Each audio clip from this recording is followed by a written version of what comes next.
Assalamualaikum warahmatullahi wabarakatuh. Gaya hidup hedonisme teman-teman adalah gaya hidup yang mengutamakan kesenangan dan kenikmatan secara duniawi. Gaya hidup hedonisme dapat menyebabkan manusia terjebak dalam dosa riba. Dimana kita tahu bahwa riba adalah salah satu dosa besar dalam Islam. Riba adalah pengembalian tambahan dari harta orang yang berhutang dan memulai usaha yang dibenarkan oleh syariat. Riba akan terjadi dalam berbagai bentuk teman-teman, seperti pinjaman uang dengan bunga baik besar maupun kecil, kemudian jual beli barang dengan harga yang lebih tinggi dari harga pasar dengan dua harga tentunya, dan sewa menyewa dengan harga yang tidak wajar. Teman-teman, gaya hidup hedonisme dapat menyebabkan manusia terjebak dalam dosa riba melalui beberapa cara, teman-teman.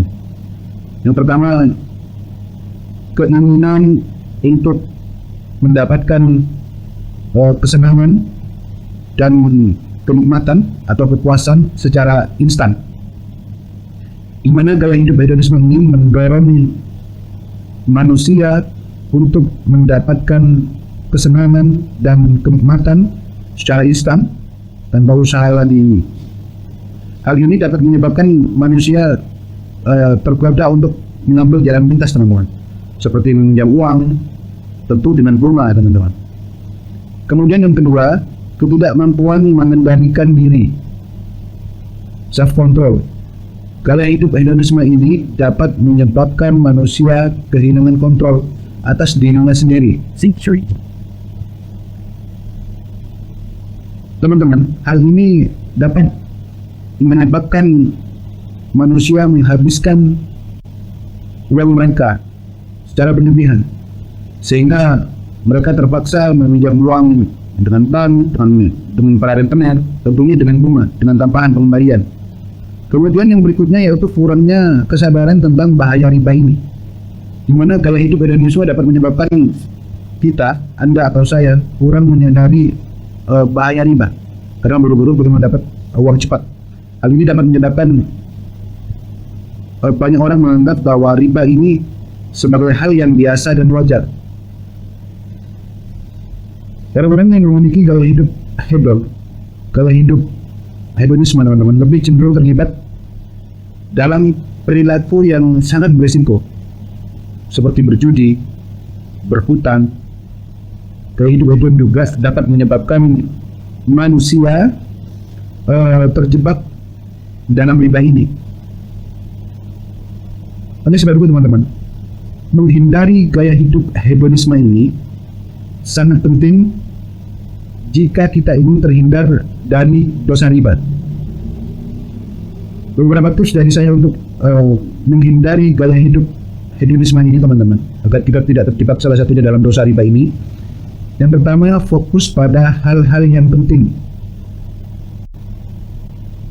Janganlah kita menghabiskan waktu dan uang kita untuk hal-hal yang tidak penting, teman-teman.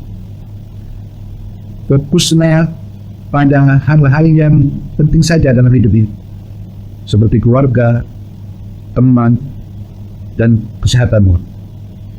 Kemudian perlunya untuk menentukan tujuan hidup yang jelas dan realistis. Hal ini akan membantu kita untuk fokus pada hal-hal yang penting saja dan menghindari godaan gaya hidup yang berlebihan, apalagi gaya hidup hedonisme ini, teman-teman. Terus berikutnya yaitu belajarlah untuk mengendalikan diri.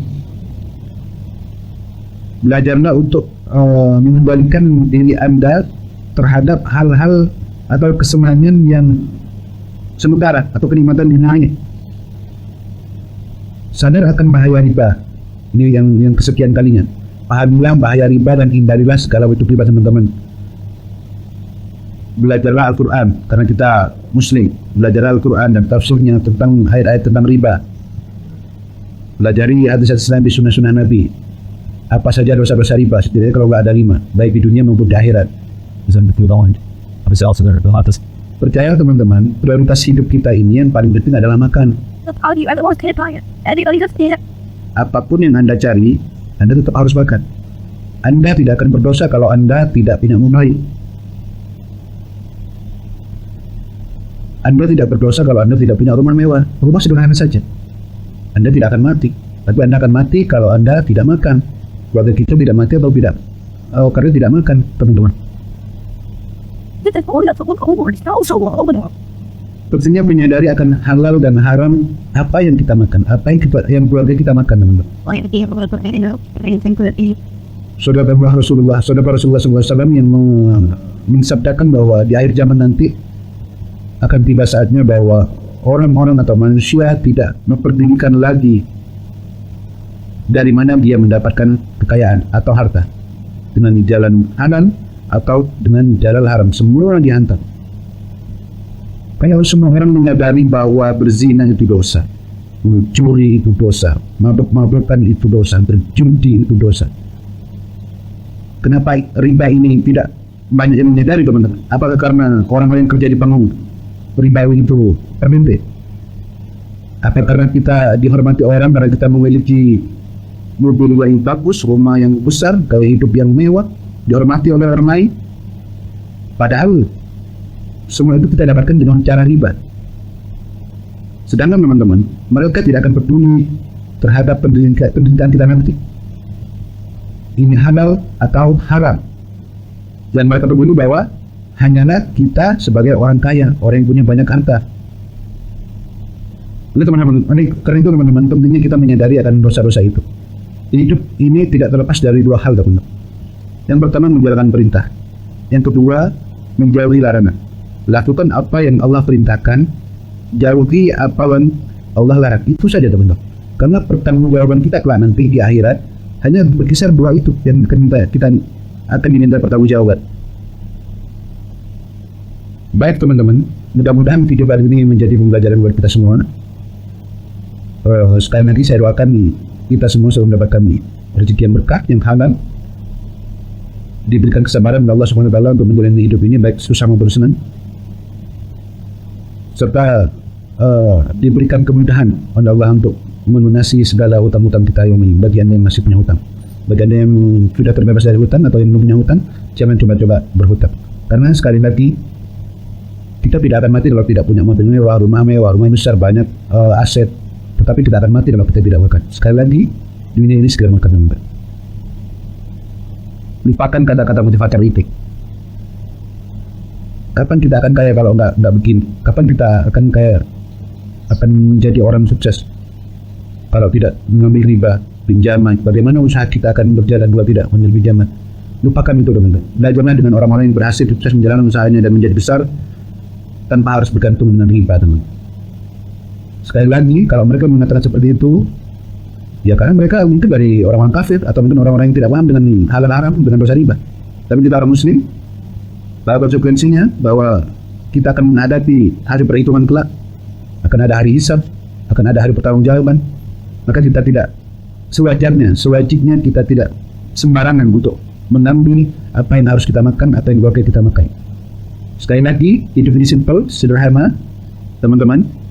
Mudah-mudahan apa yang kita sampaikan ini menjadi pelajaran untuk kita semua. Jauhi riba, jauhi judi online dengan segala macam bentuknya. Wassalamualaikum warahmatullahi wabarakatuh.